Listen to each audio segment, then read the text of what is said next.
Langit mulai memudar ketika Reza menapaki jalur setapak di antara ilalang tinggi. Udara dingin berembus menusuk kulitnya, membawa aroma lembab tanah hutan.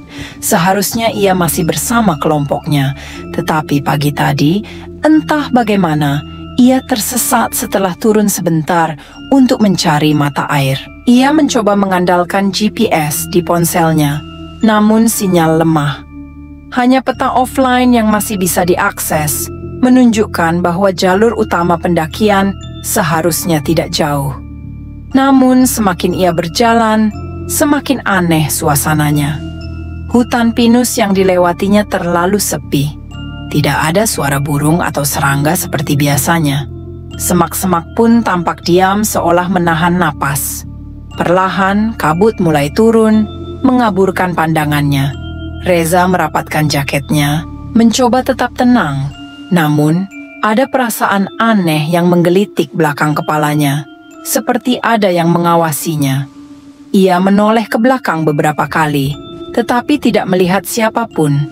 Lalu, di tengah kabut tipis itu, samar-samar ia melihat sebuah rumah kecil berdinding kayu tua dengan atap rumbia. Cahaya remang terpancar dari dalamnya, menandakan ada kehidupan. Reza mendekat dengan ragu-ragu. Desa? Di peta, tidak ada pemukiman di sekitar sini. Permisi, panggilnya. Suaranya sedikit bergetar. Tidak ada jawaban. Reza merapatkan jaketnya, mencoba tetap tenang. Namun, ada perasaan aneh yang menggelitik belakang kepalanya, seperti ada yang mengawasinya.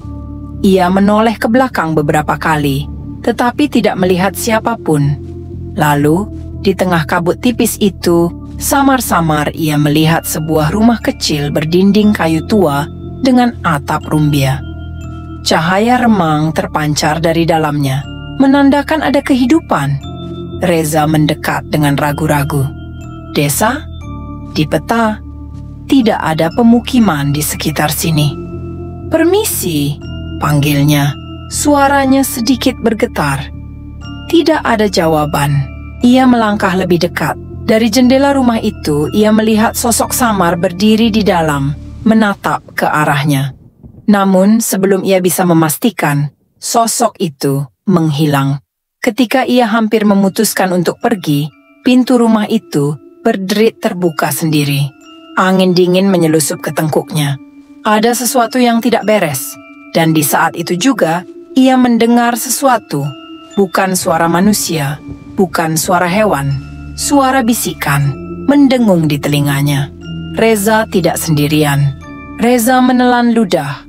Matanya terpaku pada pintu kayu yang terbuka perlahan, seolah mengundangnya masuk. Kabut semakin tebal, membuat udara di sekelilingnya kian dingin. Di dalam rumah itu, gelap. Hanya ada bias cahaya remang dari lampu minyak di sudut ruangan. Dinding-dinding kayunya tua, berderit halus setiap kali angin menerpa. Reza melangkah lebih dekat, mencoba melihat lebih jelas. Permisi, ada orang? Suaranya lirih, ragu-ragu. Tidak ada jawaban. Namun, tiba-tiba terdengar suara berdecit dari dalam rumah. Seperti langkah kaki yang menyeret sesuatu di lantai kayu. Jantung Reza berdegup kencang. Ia melangkah mundur, berniat pergi. Tapi sebelum ia sempat berbalik, sebuah suara berat dan serak terdengar dari dalam. Masuklah nak, kau pasti kedinginan. Reza terdiam. Suara itu terdengar tua, seperti milik seseorang yang sudah sangat lanjut usia. Namun, ada sesuatu yang janggal. Suaranya terlalu datar, tanpa intonasi, seperti seseorang yang hanya meniru cara manusia berbicara. Setelah beberapa saat ragu, Reza akhirnya melangkah masuk. Jika ini benar rumah seseorang, mungkin ia bisa bertanya arah untuk kembali ke jalur pendakian. Di dalam, ruangan itu hanya diterangi satu lampu minyak. Di meja kayu kecil, ada sepiring ubi rebus dan secangkir teh. Di sudut ruangan, duduklah seorang wanita tua mengenakan kain lusuh, Rambutnya panjang terurai menutupi sebagian wajahnya. Matanya menatap lurus ke depan tanpa berkedip. "Kau tersesat ya?" Suara wanita itu pelan, hampir seperti bisikan. Reza mengangguk. "Iya, Nek. Saya terpisah dari rombongan pendakian. Apa di sekitar sini ada jalan yang bisa menghubungkan ke jalur utama?" Wanita itu tersenyum, tetapi senyumnya terasa tidak wajar. Seperti seseorang yang lupa bagaimana cara tersenyum dengan benar. "Kabut di bukit ini sering menyesatkan orang," katanya pelan. "Malam ini kau bisa menginap di sini. Besok pagi kabut akan hilang dan aku akan tunjukkan jalan pulang." Reza ragu. Sesuatu terasa tidak beres, tetapi ia juga tidak ingin berkeliaran di tengah hutan dalam kabut setebal ini. Ia akhirnya duduk di kursi kecil, mencoba mengabaikan kegelisahannya. Namun, saat matanya melirik ke lantai kayu yang gelap, jantungnya hampir berhenti. Di bawah meja, samar-samar, ia melihat sesuatu yang seharusnya tidak ada di sana. Jejak kaki basah. Bukan hanya satu, tetapi banyak. Dan jejak itu tidak menuju ke pintu depan, melainkan keluar dari bawah meja. Seolah sesuatu baru saja naik ke atas dan duduk di hadapannya. Reza mencoba tetap tenang, menatap ke arah wanita tua itu. Ia masih tersenyum aneh, matanya tetap tidak berkedip. Dalam hati, Reza sadar apapun yang sedang duduk di hadapannya ini mungkin bukan manusia. Reza berusaha tetap tenang. Ia mengalihkan pandangannya dari jejak kaki basah itu dan kembali menatap wanita tua di depannya. Senyuman aneh itu masih menghiasi wajahnya, dan yang membuat bulu kuduknya meremang, wanita itu belum sekalipun berkedip. Tiba-tiba terdengar suara berdecit dari arah belakang rumah, seperti ada sesuatu yang menyeret kaki di lantai kayu. Reza menelan ludah. Tangannya mengepal di atas lutut, mencoba menahan rasa panik yang mulai menguasai dirinya. Nek!" Suaranya bergetar. "Mungkin saya lebih baik keluar sekarang. Takut teman-teman saya mencari."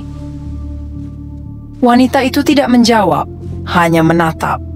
Dan saat Reza hendak bangkit, tangan keriput wanita itu mencengkeram pergelangan tangannya dengan kekuatan yang tidak wajar. Reza terkejut. Cengkeraman itu terasa dingin, lebih dingin dari udara di sekelilingnya. "Kau harus tetap di sini sampai pagi," bisiknya pelan. "Kabut bisa menyesatkanmu lebih jauh." Reza mencoba menarik tangannya, tetapi semakin ia berusaha, semakin erat genggaman itu. Napasnya memburu. Ia melihat ke meja. Jejak kaki basah itu masih ada, bahkan lebih banyak dari sebelumnya. Tiba-tiba, dari dalam kegelapan rumah, terdengar suara bisikan-bisikan. Bukan satu tetapi banyak. Berdesis pelan, berbicara dalam bahasa yang tidak ia mengerti. Sesuatu yang lain ada di dalam rumah ini. Seketika, lampu minyak di sudut ruangan berkedip-kedip, lalu padam sepenuhnya, gelap. Dan di dalam kegelapan, Reza merasakan sesuatu bergerak. Banyak. Tangannya akhirnya terlepas dari cengkeraman wanita tua itu. Tanpa berpikir panjang, ia berlari ke pintu depan dan menendangnya hingga terbuka.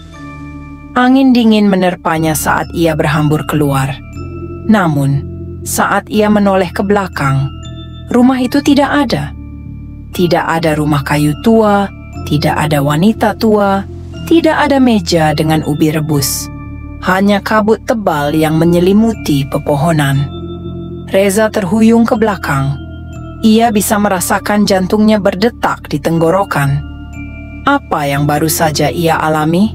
Tapi sebelum ia sempat berpikir lebih jauh, sesuatu menarik perhatiannya. Di tanah, masih ada jejak kaki basah itu.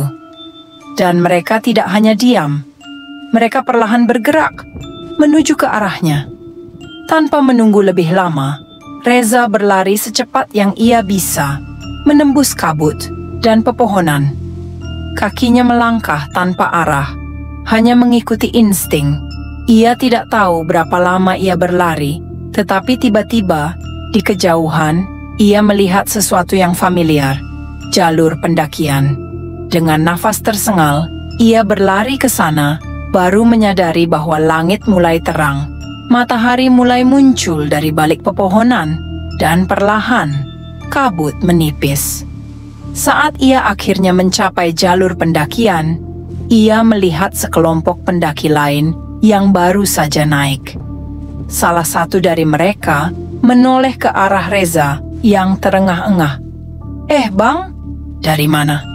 Kok muncul dari hutan?" Reza tidak bisa menjawab. Ia menoleh ke belakang, ke arah hutan yang baru saja ia tinggalkan. Tidak ada jejak kaki basah, tidak ada rumah tua, tidak ada kabut tebal yang tadi hampir menelannya, seolah semua itu tidak pernah ada. Atau mereka hanya menunggu pendaki lain yang tersesat